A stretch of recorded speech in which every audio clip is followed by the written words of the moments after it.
O escritor e professor Luiz Augusto Fischer é o entrevistado do perfil Caderno 2 dessa semana.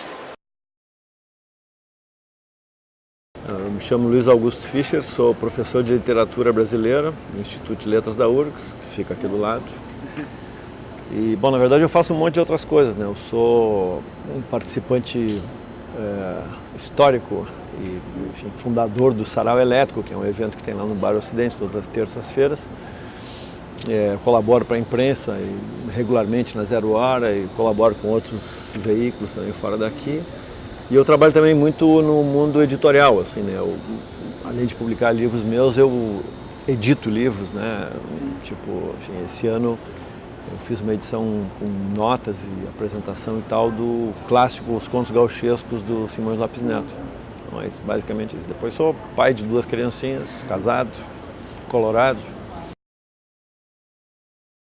Acho que um pouco pelo meu temperamento, mesmo assim, eu sempre tive muita relação com o cotidiano, assim, não tem muita cara de nem vocação, acho que nem talento para ser um intelectual desses de gabinete, né?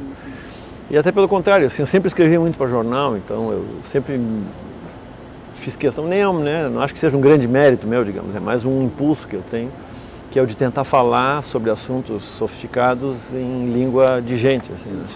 Eu espero que isso não signifique que eu seja superficial, né?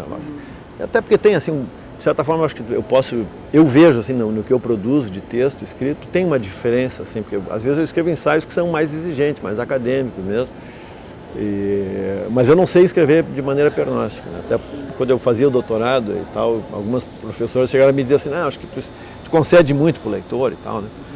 Como se isso fosse um defeito. Eu acho que não é um defeito, acho que é uma vantagem. Mas realmente, como eu te disse, assim, eu acho que essa minha ideia de escrever e de falar de maneira mais simples é muito mais um temperamento do que uma escolha pessoal minha, assim. Eu dou aula muito discursivamente, assim, eu falo muito, entendeu? Eu não sou muito eu não tenho nenhum problema com debate, mas eu não sou de armar debate, assim, eu sou de dar aula e quando tem debate, claro, faço, mas assim, eu me organizo para dar aula expositiva, né? Então, acho que o modo como eu organizo as coisas na cabeça, nas minhas anotações, já é um modo assim de quem está tentando comunicar mesmo, né? E eu acho que isso tem tudo a ver com o meu texto, né?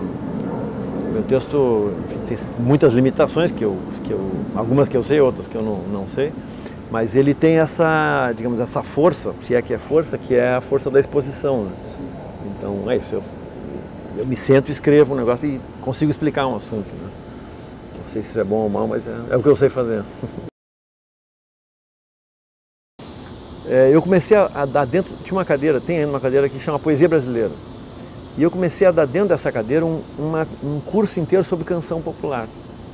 Até que, acho que 12 ou 13 anos atrás, eu inventei uma cadeira que se chama Canção Popular Brasileira. Então é isso, acabou que, em função disso, foi se criando uma área de estudos da canção aqui. E esse meu trabalho, ele é completamente paralelo e contemporâneo do trabalho de outras pessoas em outras faculdades, de letras, de sociologia, de antropologia e até de música, que vão estudando canção também. Então é isso. Hoje em dia a canção é, evidentemente, uma das formas mais importantes de expressão da cultura brasileira. E, curiosamente, não tinha lugar na universidade, né? Porque quem estuda música em geral na universidade estuda música europeia, né? Ou estuda folclore, né? Eu estou editando um manuscrito original do Simões Lopes Neto, que é um inédito dele, mas eu tenho alguns livros assim, que eu quero escrever.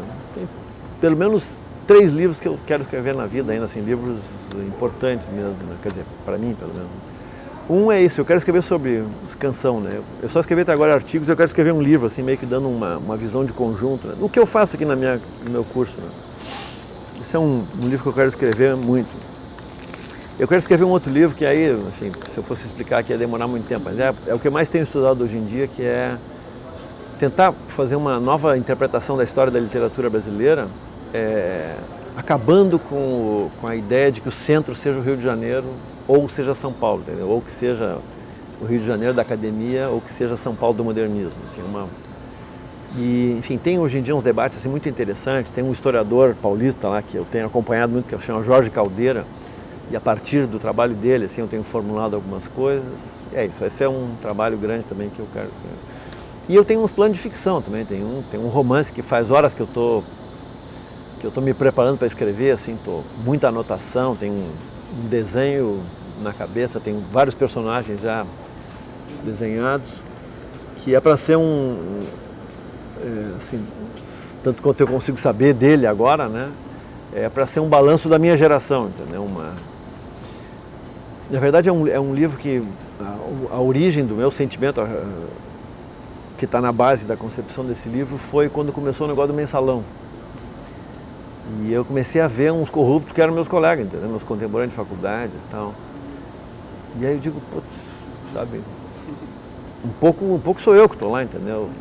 Eu não estava lá, não assinei o cheque, não ganhei aquele dinheiro, mas é a minha geração, então um pouco.